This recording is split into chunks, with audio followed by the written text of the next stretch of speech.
Chapter 204, A Territory Like Family 1. Our territory is the kingdom's top producer of food and iron ore, developing the kingdom's finest cosmetics, possessing a runestone resource site, and despite the current drought, we've maintained such incredible production that not a single citizen has gone hungry, earning universal praise. Furthermore, the territory's military boasts over 400 knights. Every word of it sounded utterly preposterous. Food, iron ore, cosmetics, and runestones. Any one of these would be enough to mark a territory as prosperous.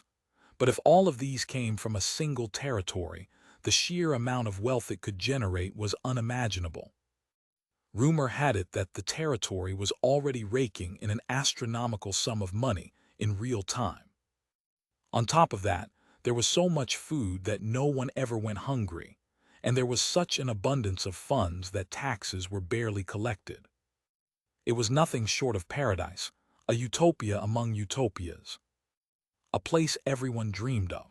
If someone managed to secure an administrative role there, their life would be set for good. Malon furrowed his brow even deeper. He had known the man was a fraud, but the exaggerations were simply too much. Does he really expect us to believe that? No matter how desperate things might be right now, he's taking us for fools. Even a novice with the barest understanding of politics wouldn't fall for such nonsense. The other students seemed to feel the same.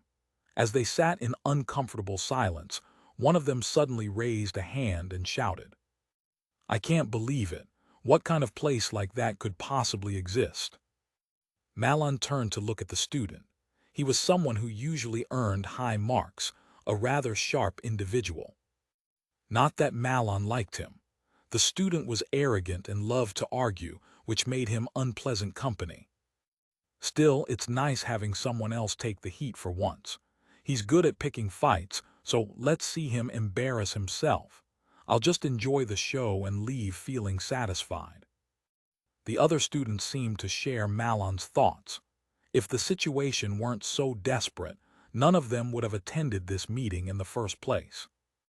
As the tension in the room thickened, Claude wore an expression of mild indifference as he spoke. My, you don't believe me. Why would I have any reason to lie? I'm simply here to help you as a senior of this academy, offering guidance to my juniors." Claude wasn't exactly lying. He was merely embellishing the positives and omitting the negatives. Even with Claude's shameless reply, the student didn't back down. "I've heard about the northern region of Britannia. It's a barren land, plagued by food shortages and frequent barbarian invasions. I can't believe that Fenris territory in the north is as prosperous as you claim." "That guy, has he been studying this stuff?" The student's statement wasn't entirely wrong, though not for the reasons he gave. It was true that Fenris territory's situation could hardly be described as ideal.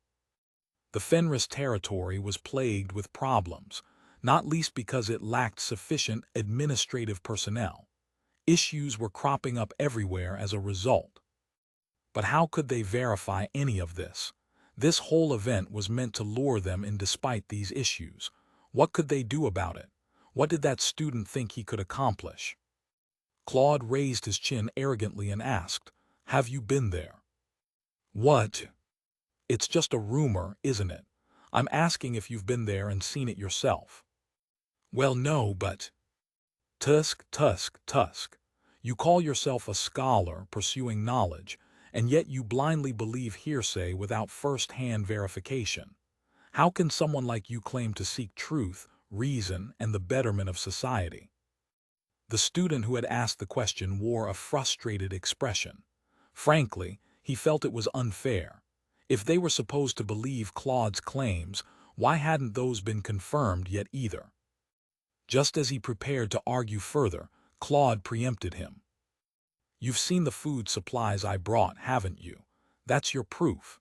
Even after donating generously to the academy, there's still plenty left.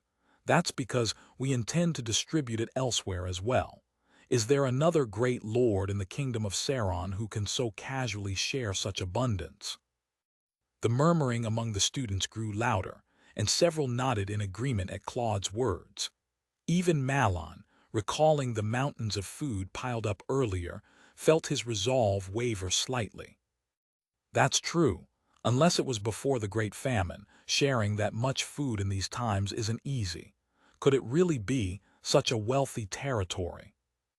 With no immediate rebuttal, the student decided to challenge something else instead. Fine, I'll believe you about your lord's wealth, but 400 knights, that's completely ridiculous. The other students began murmuring again. They, too, knew well how many knights a typical noble could command. Even though Britannia was a powerful kingdom, there were still limits to how many knights any lord could feasibly maintain. Moreover, Fenris's lord had only recently expanded his territory. Until then, he'd been the ruler of a mere barony. Commanding 400 knights wasn't something even the most influential families in the kingdom could manage easily. It was an incredible force, far beyond what a young lord should be able to field. But Claude dismissed the challenge with a scoff, as if it was laughable. Even the escort knights I brought here number 50, and every single one of them is a fully fledged knight capable of using mana. What? That's unbelievable. In the kingdom of Sauron, a high-ranking noble like a count would typically command no more than about 20 knights. Even in Britannia, where knights were more numerous, the average count's territory boasted around 50 knights. It was only the greatest lords, those at the level of a great duke, who could command more than 100 knights. The estates in the barren northern regions were known to have fewer knights than elsewhere. But 50 knights as escorts for a mere chief overseer, not even a high-ranking noble, this was utterly baffling.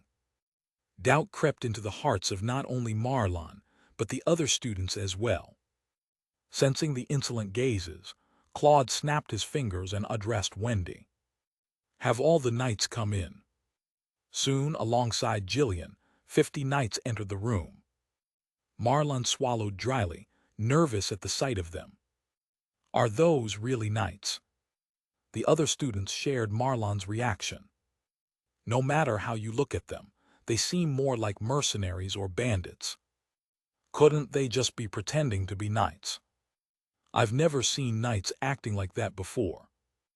Their attire confirmed they were knights, but their demeanor said otherwise. One was leaning on one leg, shaking the other restlessly. Another lazily nodded his head with a smirk. One squatted on the ground as soon as he entered, while others glared around for no reason. Their behaviors varied widely. There's even one spitting on the floor. How could they do such a thing in the sacred academy? Disgusting, vulgar, how can they call themselves knights? They're total frauds, con men no doubt. The students cast skeptical glances at the group, seeing no trace of the dignity a knight should embody. Claude grimaced as he looked at the unruly knights. Seriously, these bastards are useless, completely useless. How could you act like this even here, you untrained fools? Jillian shared a similar sentiment as he glared at the knights. By now, they'd grown used to being disciplined. No matter how much they were beaten, their proper behavior lasted only briefly. Their habits were hard to break. Since punishing them here was out of the question, Jillian could only glare threateningly at them. Fortunately, the knights, albeit reluctantly, adjusted their postures and straightened up. Clicking his tongue at the sight, Claude turned to Jillian. Jillian, show the students the knight's mana. What are you waiting for? Hurry up. Jillian's lips twitched a few times before he gestured toward the knights. Soon, a blue glow of mana began emanating from their swords. The students gasped in awe at the display. They're real, they're all knights, but why do they act like that? This is unbelievable. 50 knights as escorts for a chief overseer, not even the Lord himself.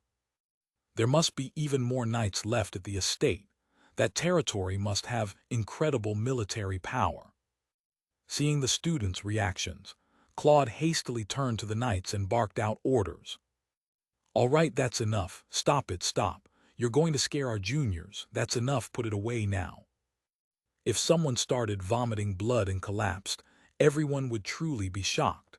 I had to ensure I didn't push myself too hard. How is it? Does this convince you now?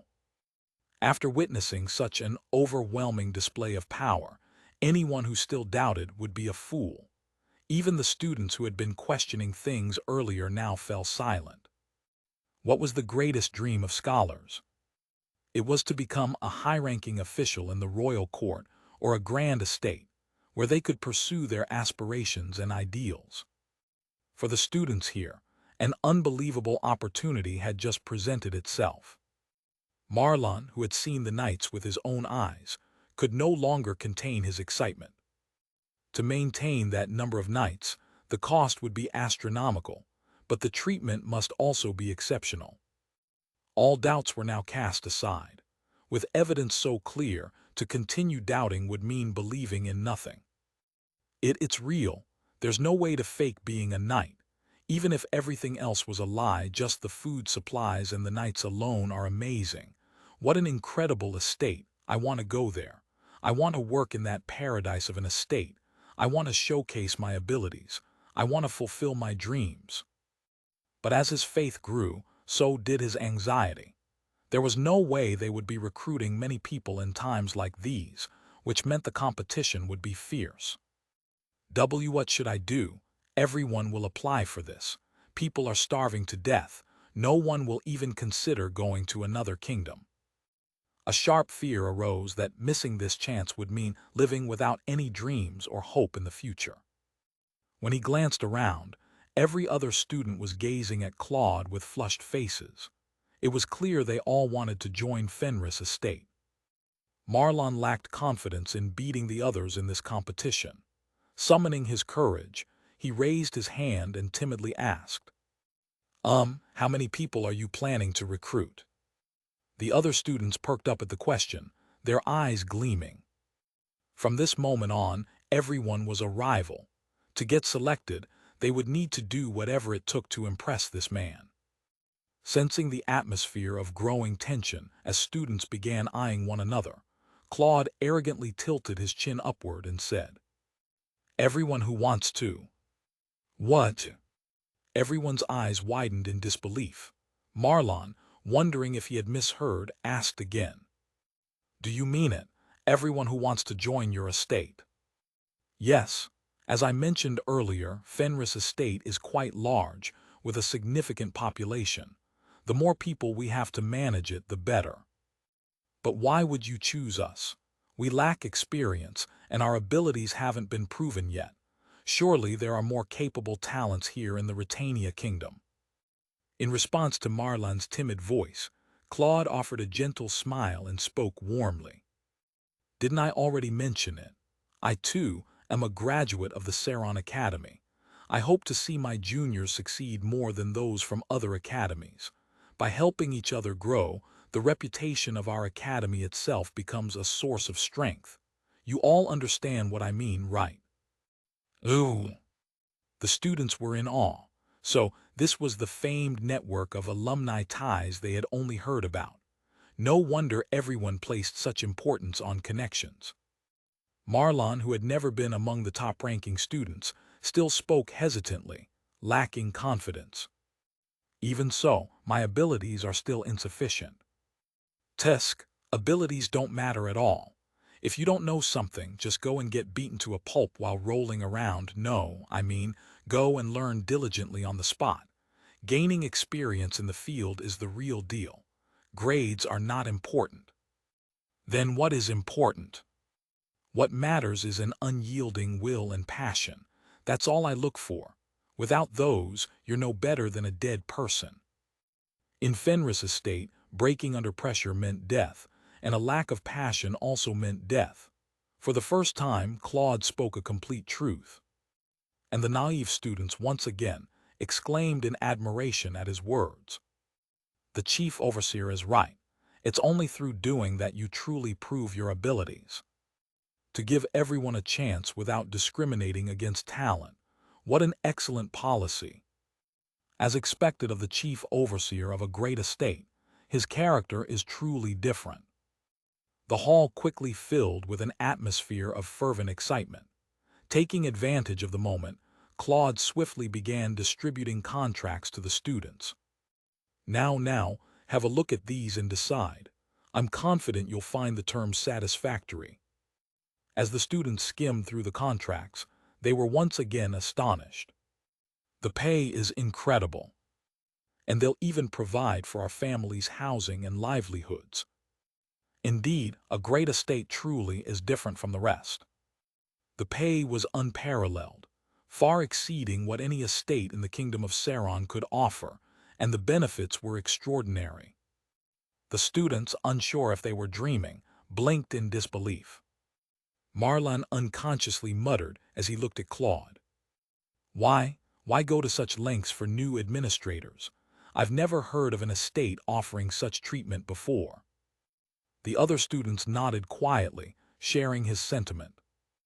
In times like these, being able to work for a grand estate was nothing short of a miracle. And yet, the treatment being offered was beyond amazing. The pay alone was better than what mid-level officials in the Saron royal court received. Watching the dumbfounded Marlon, Claude responded in a soft voice. Our estate have a motto. It is an estate like family. The students' faces lit up with emotion, touched to their core.